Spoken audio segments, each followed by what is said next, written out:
When you try too hard to make someone like you, the results often backfire. You make your case and show them why you're valuable, but they instinctively take a step back. Shifting how others perceive your value requires understanding the social mechanics that govern respect. By adjusting these subtle behaviors, you can prompt others to seek your approval rather than the other way around. Social psychologists at institutions like the University of Arizona study a phenomenon known as psychological reactance. This is a cognitive bias where people have an intense emotional reaction against rules or pressures that they feel threaten their freedom. Here is how it works.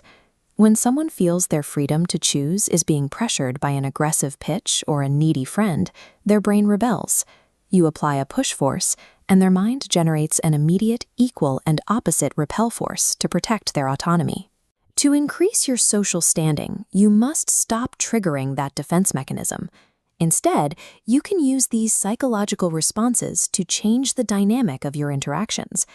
Researchers once ran an experiment offering people chocolates from 2 different glass jars. One jar was overflowing with 10 chocolates, while the other jar contained only 2. Even though the chocolates were identical, participants rated the chocolates from the nearly empty jar as higher quality and more desirable. Humans use availability as a metric for quality. If something is difficult to get, our brains assume it must be valuable.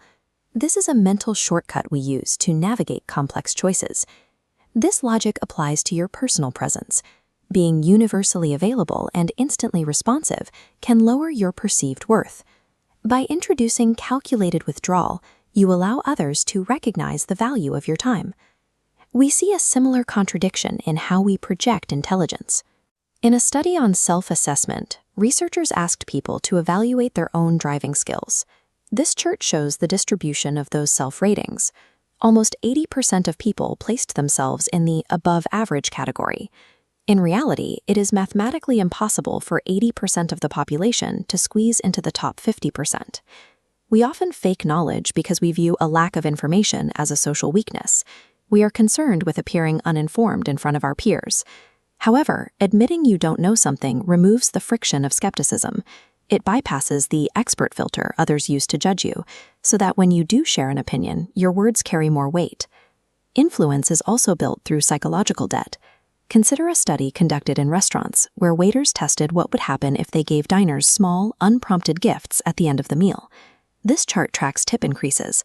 1 mint increased tips by 3%. 2 mints jumped it by 14%. When the waiter provided 1 mint, walked away, then returned with a 2nd mint as a personalized gesture, the tip spiked by 23%. We also outsource our perception of value to others. Television producers utilized this for decades with the sitcom laugh track. Even when viewers realize the laughter is artificial, these cues still influence their judgment. Hearing a group react prompts the viewer's brain to follow the crowd. Giving a small gift creates an invisible debt, while leveraging the crowd can bypass skepticism. These mechanics help elevate your status by letting human nature do the heavy lifting for you. When you need someone to take action, making a request is often less effective than challenging their capability to perform the task. This activates the same reactance we saw earlier, but channels it differently. Suggesting someone might not have the discipline to finish a project often motivates them to prove that assessment wrong. Once they commit to that initial challenge, the principle of consistency takes over. People naturally align their future behaviors with their past commitments. Their brain locks them into maintaining that new identity. By designing friction into the interaction, you stop chasing others. You prompt the other person to actively seek your approval, reversing the flow of the power dynamic. Social influence operates through the quiet architecture of choices rather than aggressive force. You can navigate these dynamics by limiting your availability, admitting your vulnerabilities, giving first, and using friction to secure commitment. When you understand how these psychological responses operate, you no longer need to chase respect. The evidence from these studies suggests that by stepping back, you can allow others to move toward you. We want to hear from you. Have you ever experienced a moment where pulling away actually drew someone closer? Tell us the story in the comments. If you found this breakdown valuable, click the like button and subscribe to the channel so you never miss a video. Thanks for watching.